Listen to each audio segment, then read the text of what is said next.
Good evening, ladies and gentlemen. How are we getting on? Welcome back to another episode of Through the Keyhole. Today we have 4 more very cool camps to take a look at, and hopefully pick up a little bit of inspiration, some cool ideas for our own builds going forward. So, let's jump in, shall we?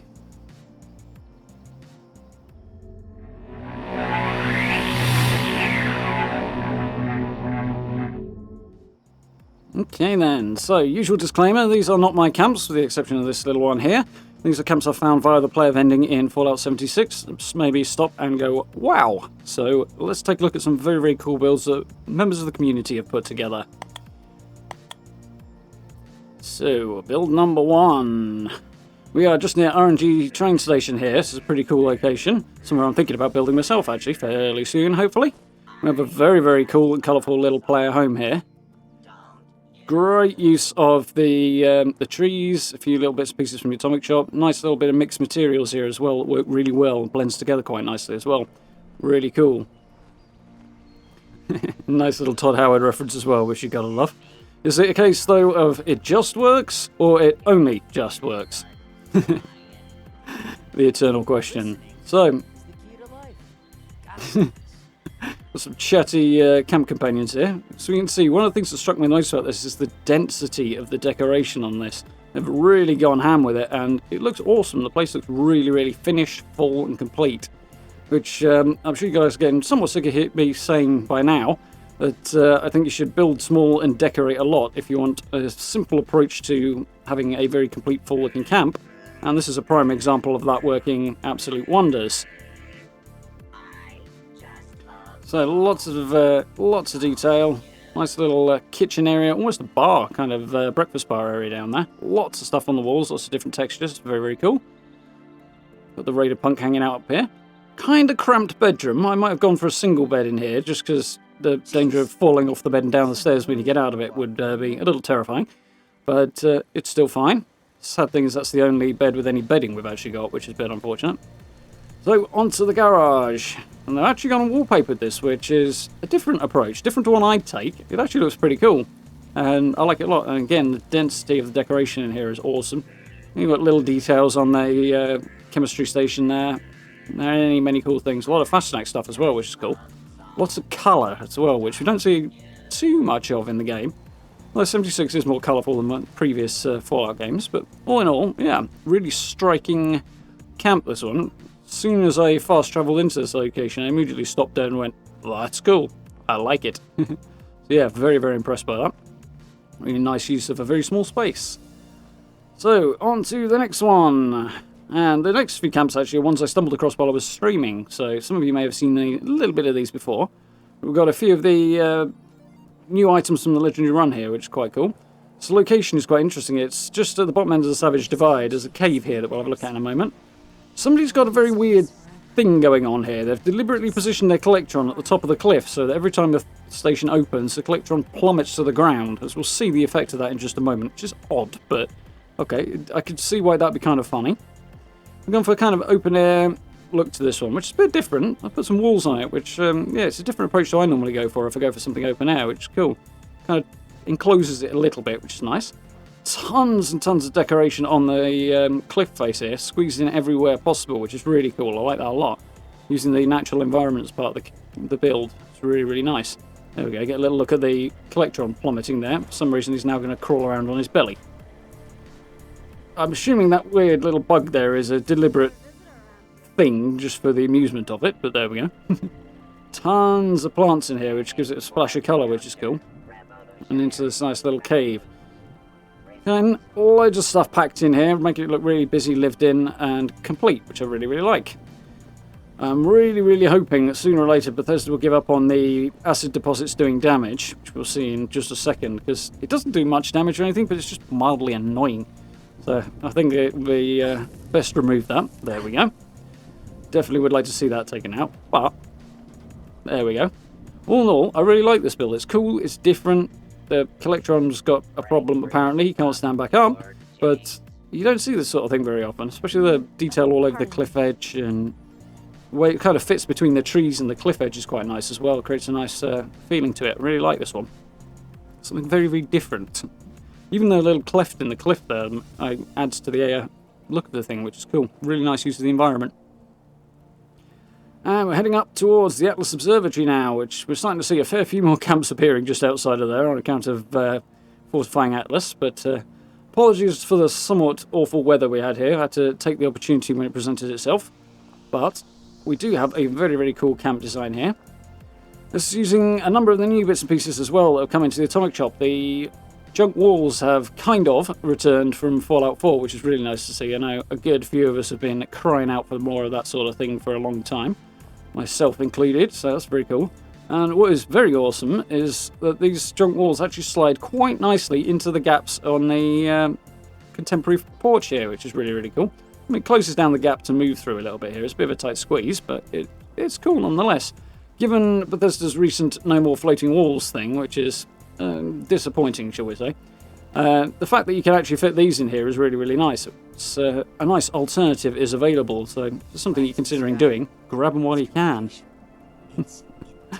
Unfortunately, this front door is locked, so we're going to have to go around the side, but nice little chill-out area, crafting area on the porch. I do like the fact they've stacked up loads of stuff in front of the sort of foundations of these porches as well. Sort of breaks up the texture a bit, makes it a bit more interesting to look at. Really nice little design.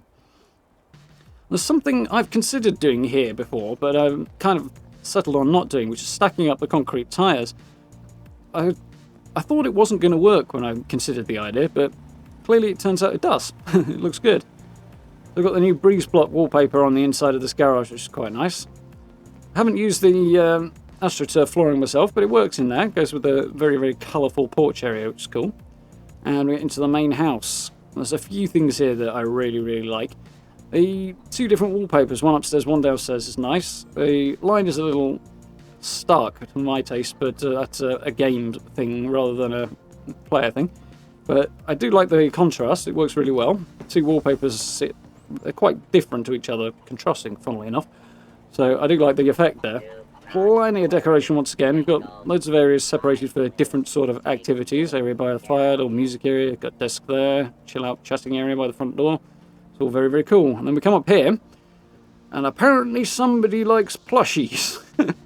This made me laugh. I think this was the final thing that made me go, yep, this has got to go in, because there's a couple of sheep squatch plushies there. Mad, but utterly bonkers, but I love it. Absolutely love it. And I really like these red wooden floors as well. They look really nice, clean, which is very cool. Go with the wallpaper too, which is always good as well. Lots and lots of colour in this one as well. It's a very colourful episode this week. A very chatty Electron as well. And the piano's pushed a tiny little bit far back there, slipping into the wall a little bit, but it does kind of look good in that place, so I like it a lot. Very, very cool build. Very, very bright quantum bottle there. I'll head back outside. So yeah, lots of detail, lots of textures being broken up with other little bits and pieces, which is cool. Lots of separation of the space inside, loads of colour. Absolutely love it. Really, really cool build. And once again, we've got a nice little use of a couple of different mixed materials as well. So, camp number 4, the last one for today, is pretty awesome. I like this one. It's got some cool use of some interesting stuff. It's just down the hill from Vault 76, not far from the lumber mill, I suppose. Just down the hill from there. A little lake here. And they've got one of the better builds I've seen in this area. I really like this a lot. Nice little country house. Simple in a lot of ways, but also very, very cool. So I like it a lot. Plenty of fastnac decorations. Really go with the country forest feeling there. House almost looks like it belongs there. Almost looks like it's a pre-built Bethesda type structure, which is really cool. Pulled this off very, very nicely. The veranda sitting on the front looks nice. I like this a lot. Kind of short on words for this, which is cool. Do like the little succulents on the stairs there, just to kind of demark the edges a little bit, give them a little bit more texture, which is cool. You're hanging bits and pieces as well. I just can't shake these nightmares. Pumpkin over there. You have to make sure I pick up the Halloween decorations when they roll around this year, because I missed them last time, so fingers crossed we'll get those this time. We come on inside, and we've got a few different wallpapers on here, a few different textures as well. It's very, very cool. Nice little, very busy interior once again. Nice little sort of dining area, little desk there. Bathroom tucked right in the corner behind the Nuka-Cola door. For some reason, Commander Deguare here just walked straight through a solid wall. It's no mean feat. I can't for the life of me figure out why. Her companion object's not there, so heck knows why, but strange things and all that. This kitchen area has got an idea to it that I'm probably going to have to steal, which is that island on the left there. That is really, really cool, really nicely done. The new grill looks really, really good in there. Much smaller than I thought it would be. Nice use of the laminate flooring there as well, just the linoleum, I suppose, flooring, really. Which makes the kitchen, sort of demarks the kitchen out nicely, which is really, really cool. Same with the rug in the little sitting area there. Got the water wheel over in the little lake here, which providing plenty of power, which is cool. I'll take a little swing around to the side veranda where they've got all their player vending out, which is cool. Coupled with the trees, I think they've added a few trees here themselves, but it kind of tucks in quite nicely and blends the build into the environment quite nicely, which works really well on the forest and that sort of thing, which is very, very cool. Really, really nice job on that, done on this. I like this build a lot. Really homely, nice little, very much a player home, which works really well. So maybe a few more trees around this backside to just kind of make it feel like it's part of the forest a little more, and yeah, really, really impressed. Although, even as I say that, I think it's highly likely that this is getting very close to the build budget, so it may not be possible, but yeah, very, very cool. Very impressed with the build today. So, there we go. 4 very, very cool player home type builds, each with good use of decoration in particular today, which I was quite impressed by. As I say, these are all quite striking, and that's what stops me in my tracks and made me think, yeah, I definitely want to showcase these. So, very, very good work on the part of everybody who has been, whose builds I've stumbled across this week. So, on that note, I will say thank you very much for watching, everybody. Do hope you enjoyed. Hope you found some inspiration from those. If you did, please do hit those buttons for me. It's always very, very much appreciated. Social media links are available down in the description as well if you want to catch up with me on Twitter, Instagram, or Facebook. And while you're down in the description, you'll also find the merch store and information about channel memberships if you're interested in such things. So thank you very much to everybody who has supported the channel that way. For now, I'll say thank you very much for watching. I look forward to speaking to you all very, very soon.